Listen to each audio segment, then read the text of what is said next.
जी अस्सलाम वालेकुम वरहमतुल्लाहि वबरकातुहू।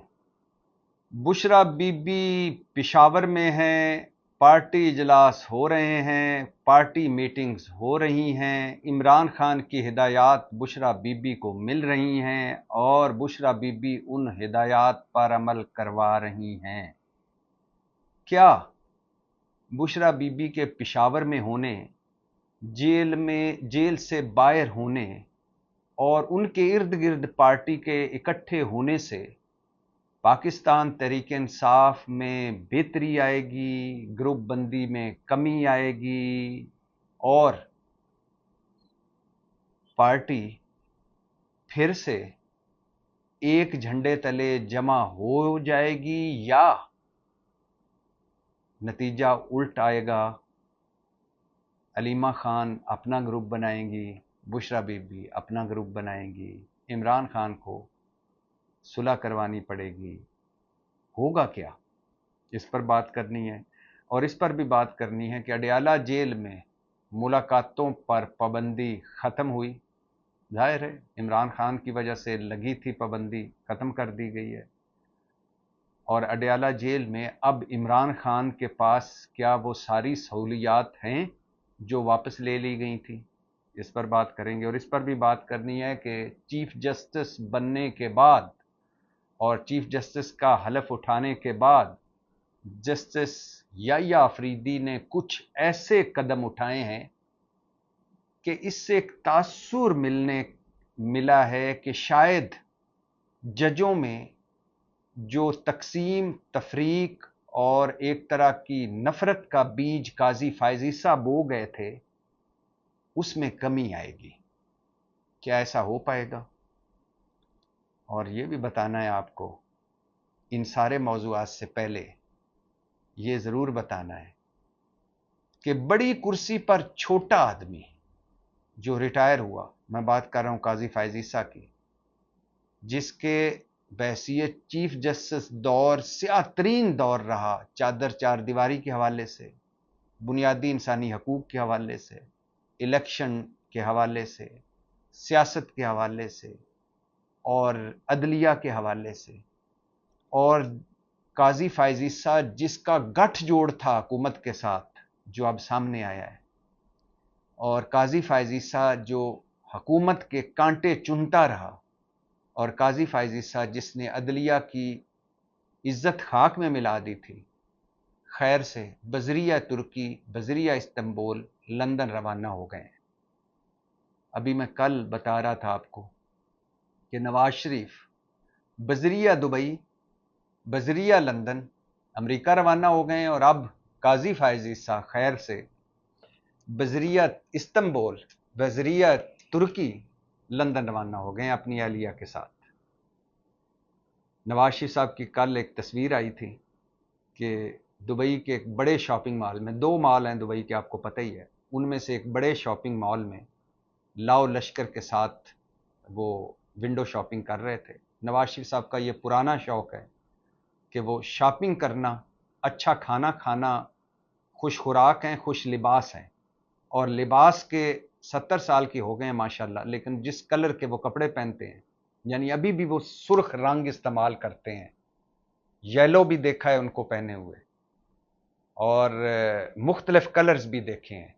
उनका एक एक मफरल माशाल्लाह इतना कीमती है कि हम जैसों की पूरी तनख्वाहें उसमें गुजर जाए। नवाज शरीफ साहब आलू गोश्त, जिनका अब आजकल फेवरेट गज़ा है, खाने में वो सुना था एक मरतबा कि तुर्की से निकले तो पता चला कि तुर्की से पता चला कि कबाब, तुर्किश कबाब नहीं रखे गए जहाज़ में।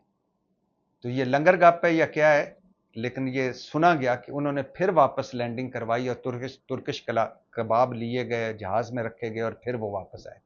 वैसे तो इस मुल्क में कुछ भी मुमकिन है। एंजेलिना जोली आई थी वो सैलाब के हवाले से, वो अक़वाम मुत्तहिदा की सफ़ीर बनकर। तो हमारे मुर्शद पाक खैर से यूसुफ रज़ा गिलानी साहब वज़ीर आज़म थे, तो उन्होंने सरकारी हेलीकॉप्टर भिजवा कर अपनी फैमिली को बुलवाया था एंजेलिना जोली के साथ तस्वीरें खिंचवाने के लिए। ये एंजेलिना जोली ने दुख के साथ लिखा कि मेरे आगे खानों के डिशों पे डिशें चुन दी जा रही थी, मुझे तहफ़ दिए जा रहे थे, हर कोई मेरे साथ तस्वीर खिंचवाना चाह रहा था। वज़ीर आज़म ने अपनी फैमिली को बुला लिया अपने आबाई मुल्तान से, सरकारी हेलीकॉप्टर भिजवा कर मेरे साथ तस्वीरें, और मैं नहीं चाहती थी कि तस्वीरें खिंचवाऊँ, लेकिन बुला लिया। और दूसरी तरफ सैलाब वाले भूखे मर रहे थे। मेरे दस्तरखान पर अंजेलिना जोली कहती हैं कि 50-50 खाने थे और सैलाब वाले भूखे मर रहे थे। उसको क्या पता कि ये पिछले जब से पाकिस्तान बना यही होता है कि इनके दस्तरखान पे इतना बच जाता है कि जितना हम महीने में अपने घर में नहीं पकाते, एक खाने के दौरान इनका इतना बच जाता है। और फिर चौधरी निसार साहब ने एक मरतबा बताया था कि निहारी लेने के लिए इस्लामाबाद से हेलीकॉप्टर गया था कराची, तो हमारे, और फिर नवाज हाउस ऑफ शरीफ ने फ़ज़ाई कैटरिंग मुतारफ़ कराई थी, यानी लाहौर से उनके आलू गोश्त और खाने पक के मरी आया करते थे, इस्लामाबाद आते थे। तो नवाज शरीफ साहब मालव दुबई में घूम फिर रहे थे, मौजें कर रहे थे, लंदन जाएंगे, फिर वहाँ से अमेरिका जाएंगे, इलाज बाहर, खुराकें बाहर की, पोशाकें बाहर की, दवाइयाँ बाहर, जायदादें बाहर, आल औलाद बाहर।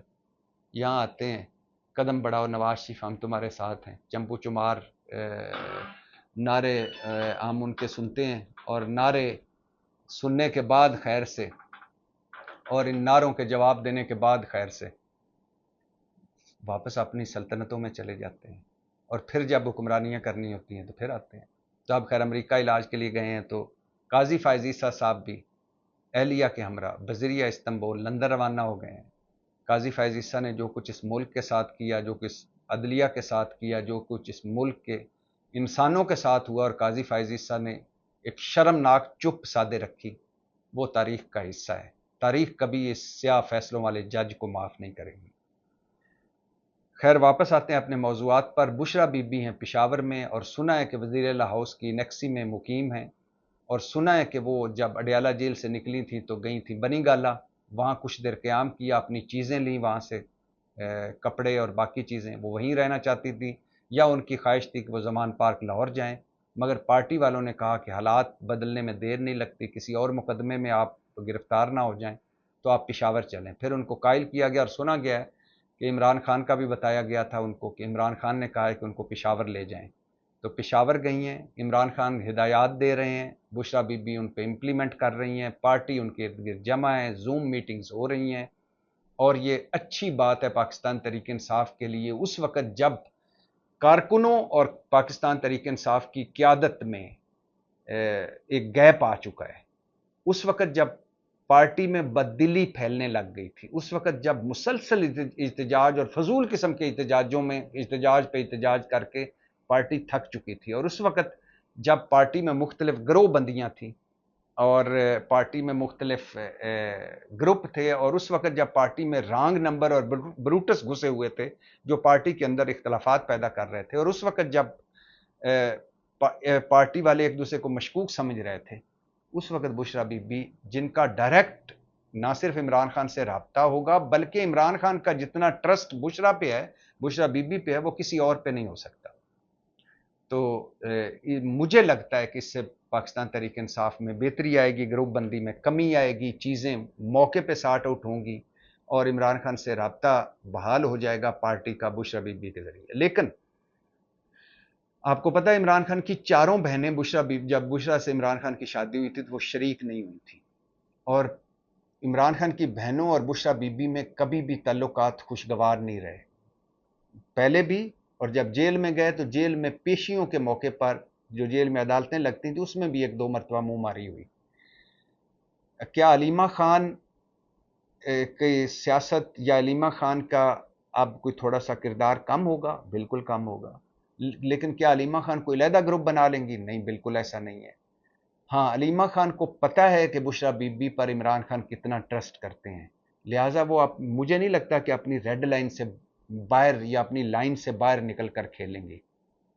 तो ये ज़रूर है कि अब वो उनकी उतनी पजीराई पार्टी में नहीं होगी, लेकिन ये भी ज़रूर है कि कोई वो ग्रुप बनाकर या कोई इस तरह कर एक नया धड़ा बनाकर दोनों आमने सामने होंगी, ऐसा नहीं है। क्योंकि जब तक इमरान खान का ट्रस्ट बुशरा बीबी पे रहेगा, बुशरा बीबी कमांडिंग पोजीशन में है। और ये भी बताता चलूँ कि इमरान खान को कई दफ़ा मशवरा दिया गया कि پارٹی میں آپ یا علیمہ خان کو ہیڈ بنا دیں اپنے بعد، یا بشرا بی بی کو بنا دیں تاکہ پارٹی کے لیے آسانی ہو۔ پاکستان جیسا اور اس خطے میں ایسے ہی ہوتا ہے کہ ایک اوپر ہوتا ہے جیسے نواز شریف، اس کے بعد شہباز شریف، مریم نواز حمزہ جیسے، بھٹو صاحب، نصرت بھٹو، بلاول بھٹو، آصف علی زرداری جیسے، مفتی محمود، اور اس کے بعد فضل الرحمان، اور اس کے بعد اسد جیسے، باچا خان، ولی خان، اسفند یار اور ایمل ولی۔ لیکن عمران خان نے دونوں دفعہ سختی سے منع کیا، اور عمران خان کو ایک مرتبہ یہ بھی کہا گیا کہ آپ اپنے بیٹے کو لائیں اور اس کو سیاست میں ڈالیں تاکہ وہ اس پروسیس سے گزرے اور پھر پارٹی اکٹھی رہ سکے، کوئی ایسی شخصیت جو جس پہ اکٹھی ہو سکے۔ عمران خان نے اس کو بھی سختی سے منع کیا، انہوں نے کہا کہ میں ہمیشہ موروثی سیاست کے خلاف لڑتا رہا ہوں کہ یہ گدی نشینوں کے خلاف، تو میں ایسا نہیں کر سکتا۔ لیکن اس وقت چونکہ حالات غیر معمولی ہیں، عمران خان جیل میں ہے، بشرا بی بی کو جیل سے رہائی ملی ہے، تو میرا خیال ہے اب ایک لنک ڈیولپ ہو جائے گا عمران خان اور بشرا بی بی، اور عمران خان اور بشرا بی بی اور پارٹی میں۔ اڈیالہ جیل میں جب عمران خان کی بات ہو تو عمران خان کو ایکسرسائز کرنے والی مشین مل چکی ہے، سنا گیا ہے کہ اخبار کی سہولت بحال ہو گئی ہے، ٹی وی ابھی تک سنا گیا کہ ابھی ٹی وی نہیں ملا۔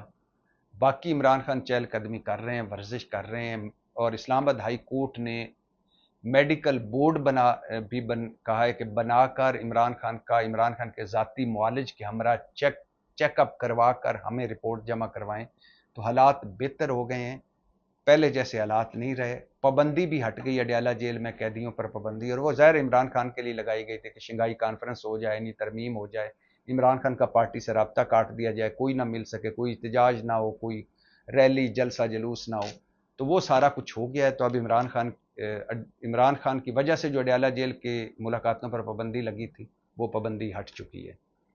اور جب عدالت کی بات کر رہا ہوں کہ عدالت نے میڈیکل بورڈ بنایا عمران خان کا، عدالت نے وکیلوں کی ملاقات کروائی عمران خان نے، اور عدالت سے ریلیف لے کر عمران خان کو ساری چیزیں واپس مل رہی ہیں، تو سب سے بڑی عدالت کی بات کر لیتے ہیں۔ سب سے بڑی عدالت جو اب بے اختیار ہے، سپریم کورٹ، بار بار میرے اس لفظ پہ غور کیجیے گا، سپریم کورٹ اس وقت بے اختیار ہے۔ سپریم کورٹ کے پاس از خود نوٹس لینے کا اختیار نہیں ہے، ایڈوائز دینے کا اختیار نہیں ہے کسی ایگزیکٹو کو۔ سپریم کورٹ کے پاس آئینی اور سیاسی جو کیس سننے کا اختیار نہیں ہے۔ سپریم کورٹ اب ایک محدود دائرے میں کیس سنے گی، مطلب کرمنل، فوجداری۔ تو اس بے اختیار سپریم کورٹ کے چیف جسٹس یحییٰ آفریدی لگے، انہوں نے حلف اٹھایا، اور حلف اٹھانے کے بعد انہوں نے 2-3 بڑے کام کیے ہیں، جس سے ایک تاثر ملتا ہے کہ شاید جو نفرت اور تقسیم قاضی فائز عیسیٰ سپریم کورٹ میں پیدا کر کے گئے تھے اس میں شاید کمی آئے، لیکن ابھی یہ کمی آ جائے گی یا نہیں آئے گی یہ ابھی کچھ کہنا قبل از وقت ہے۔ جیسے یحییٰ آفریدی نے کیا کام کیا، ایک تو انہوں نے چیف جسٹس بننے کے فوراً بعد فائز عیسیٰ قاضی کے لاڈلے اور فائز عیسیٰ قاضی دور کے ہم خیال بینچ کے اہم رکن امین الدین کو، جسٹس امین الدین کو جج supreme court practice and procedure committee سے نکال دیا ہے۔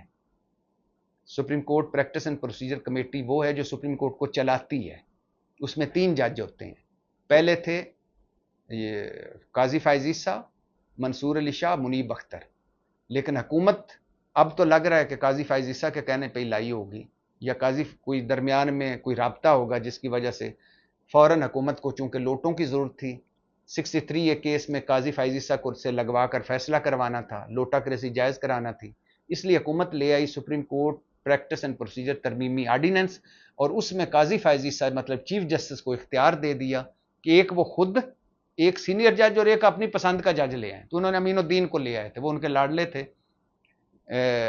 قاضی فائز عیسیٰ کے، تو پھر انہوں نے 63 کیس لگایا اور لوٹا کریسی جائز قرار دی، اور حکومت نے 26ویں لوٹا کریسی کے ذریعے منظور کروا لی۔ تو اب یحییٰ آفریدی صاحب نے پہلا کام کیا کیا ہے کہ جسٹس امین الدین کو، قاضی فائز عیسیٰ کے لاڈلے کو نکال کر جسٹس منیب اختر کو شامل کر لیا ہے۔ تو اب کمیٹی کن پر مشتمل ہوگی؟ یحییٰ آفریدی صاحب، منصور علی شاہ صاحب اور منیب اختر صاحب، وہی جو پہلے کمیٹی کے ہونا چاہیے تھا، وہی۔ اور دوسرا انہوں نے یہ کیا ہے کہ فل کورٹ اجلاس بلا لیا ہے۔ یہ جسٹس منصور علی شاہ کا ایک بڑا مطالبہ تھا جو قاضی فائز عیسیٰ نے پورا نہیں کیا تھا۔ 28 اکتوبر کو فل کورٹ اجلاس ہو رہا ہے سپریم کورٹ میں، اور تیسرا جسٹس یحییٰ نے یہ کیا ہے کہ لائیو سماعتیں شروع کرا دی ہیں اب کورٹ نمبر 1 جس میں وہ خود بیٹھیں گے. کورٹ نمبر 1 سپریم کورٹ کے علاوہ ساری لائیو سماعتیں قرار دے انہوں نے کہا کہ ہوں گی ہر کیس کی. اور جسٹس محمد علی مظہر کو اس کا انچارج بنایا. یہ محمد علی مظہر وہی ہیں جو بلہ چھیننے میں جسٹس قاضی فائزی صاحب بینچ میں شامل تھے. اور دوسرا سپریم جوڈیشل کونسل کے چیئرمین بھی بن گئے ہیں.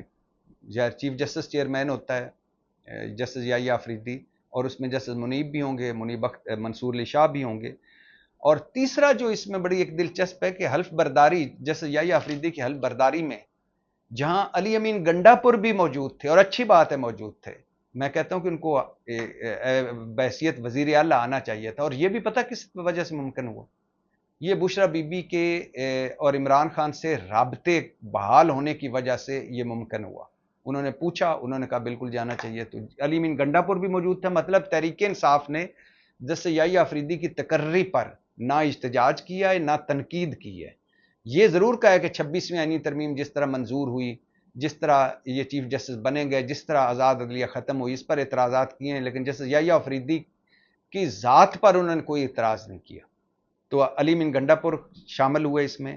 پھر منیب اختر, اطرم من اللہ, عائشہ ملک اور شہزاد ملک چاروں شامل ہوئے حلف برداری میں. اور یہ وہ لوگ تھے منصور علی شاہ صاحب سمیت, یہ 5 وہ جج تھے جو قاضی فائزی صاحب کے الوداعی ریفرنس میں شریک نہیں ہوئے تھے.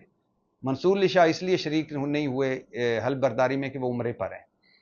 اور پھر اس میں افتخار چودھری بھی تھے, تصدق جیلانی بھی آئے ہوئے تھے, یعنی سابقہ چیف جسٹس بھی موجود تھے.